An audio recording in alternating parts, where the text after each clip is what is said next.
Well, I am here right now with someone who some may say is the new Monte Cristo.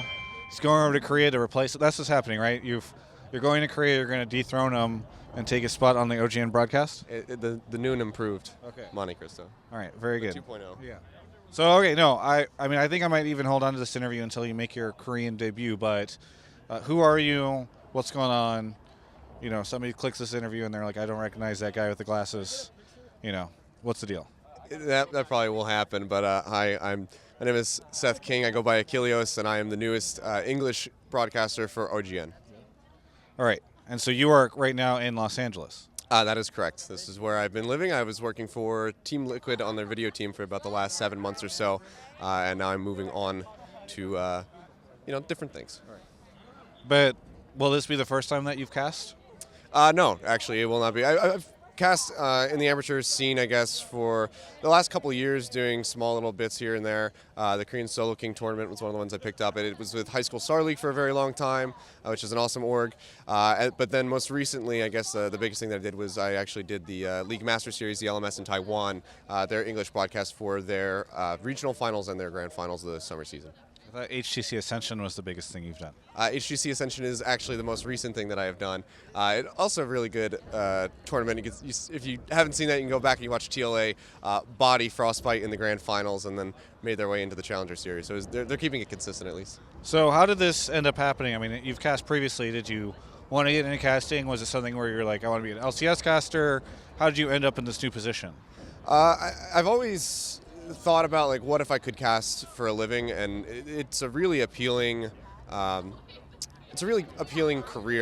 because it's not something that I see being very long term, because games will always come out and maybe you can't like League of Legends is not going to last forever, and maybe I don't transition into another game. But for the time being, I see this as like a great opportunity to step in, do something, at least for a short period of time, and then worst case scenario, I could fall back on like my video career and go back to doing that. But the way that this kind of came about was, I mean, I'd say I've kind of worked my ass off a little bit, trying to like build up my repertoire, I guess, in the casting scene. And Monte Cristo, I saw on Twitter, he was like, who casts the HGC Ascension tournament? And I was just like, hey. I had met him in Paris at Worlds, and I was just like, hey, that was me and some other guys. And he DM'd me, and he was just like, would you have interest in working for OGN, because we're looking for some people. He's like, and I know you're casting from the LMS, and I think you'd be a good fit. And I was like, absolutely, I'm interested. And he just set me up with an interview, and we moved forward from there. That's awesome. Now, I mean, you're also going to be moving to Seoul as part of this, which is, I'm kind of jealous of it actually, because I absolutely love Seoul. Great place, and obviously esports is just like it's the esports mecca. Yeah. But was there any kind of hesitation from you on, like, do I really want to uproot my life and move, across an ocean? That was definitely the biggest challenge with deciding whether or not I wanted to take the job, because I'm originally from New Jersey, and even moving to Los Angeles when I was originally approached by Team Liquid to join their video team, even that I had to give some considerations. Of course, it's like first instinct I was like, hell yeah, let's do it. But then I was like, I'm like leaving my family and all my friends behind. Do I really want to do this? And after talking to my father and my brother about it, we decided that they're probably going to see me just as often as they do already with me living in LA. It's just going to be a slightly longer flight for either of us to come visit.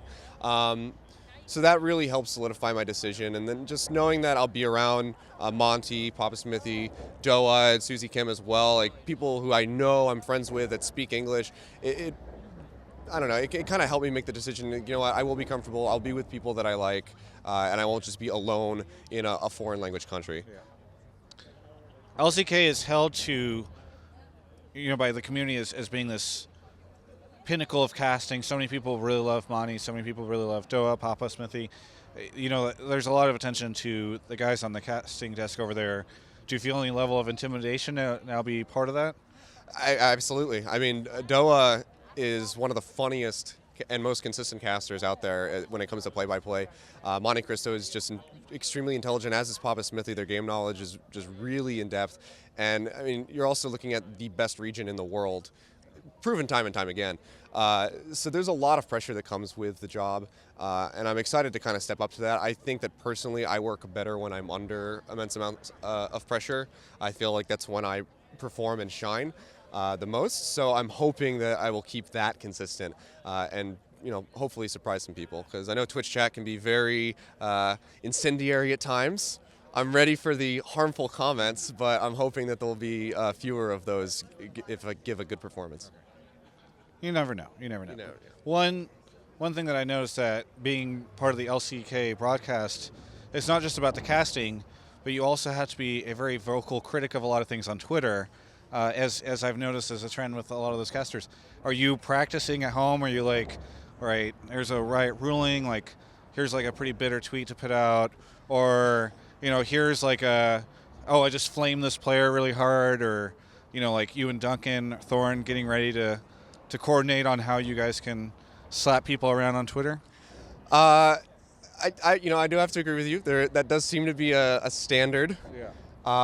So I can get started right now. Okay. So to our right, you guys can't see it. Maybe we can get a shot of it. To our right is actually the line. The C9 Renegades game just completed. You can't really tell because we're on the C9 side, but there's literally nobody in line to see the Renegades. Okay. So what's going on, Monty? All right. So we'll start with the criticism right there. Okay. You're gonna have to step up your game there. I think you're on the right track. The flaming is happening. All right. Is there anything that you would like to say to any of the folks at home that are going to be, again, like, who's this other white guy with glasses? There's an immense amount of us.